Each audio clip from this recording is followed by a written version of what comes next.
আমার প্রিয় বন্ধুরা, আমি প্রত্যেকের কাছে শিক্ষিত, জ্ঞানী, বিবেকবান প্রত্যেকটা মানুষের কাছে একটাই প্রশ্ন, সাদা মনে কাদা নেই, এই মনোবৃত্তি নিয়েই প্রশ্নটা করছি।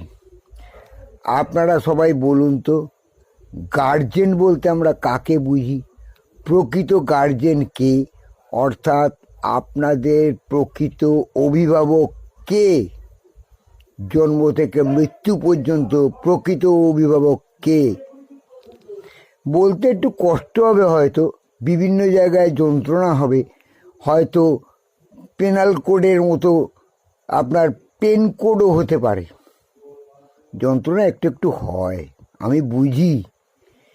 কিন্তু আমি বলছি, বর্তমান যুগে যে সিচুয়েশান, সেই অনুযায়ী আমাদের গার্জেন হয়ে গেছে বিভিন্ন শ্রেণীর নেতারা। নিজের মা বাবা যে প্রকৃত অভিভাবক, সেটা আমরা ভুলতেই বসেছি। মা বাবাকে আমরা অবজ্ঞার চোখে দেখছি, আর বিভিন্ন ধরনের নেতাদের আমরা ভগবানের চোখে দেখছি। কারণ একটাই, সেটা হচ্ছে নেতাদের কাছ থেকে আমরা যে যার ধান্দা বুঝে নেব, তা সে যে পার্টিরই হোক। পার্টি কথাটার মানে হলো পার্ট প্লাস ই।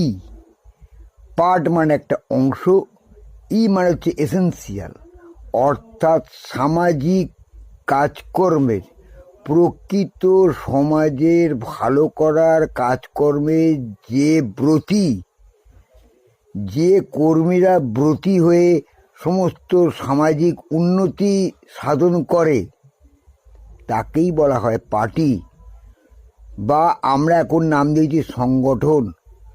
তাহলে সেই রকম সংগঠন আমাদের কোথায়? আমরা তো খুঁজে পাচ্ছি না ভাই।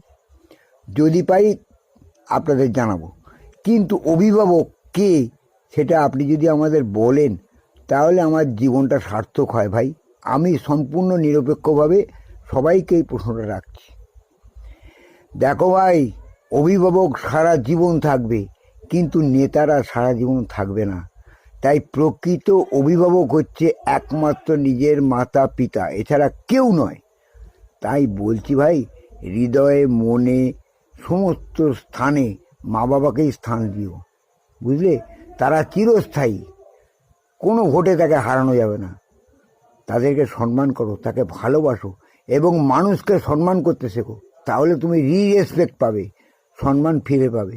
এটা মনে রেখো ভাই, এটা আমার বক্তব্য।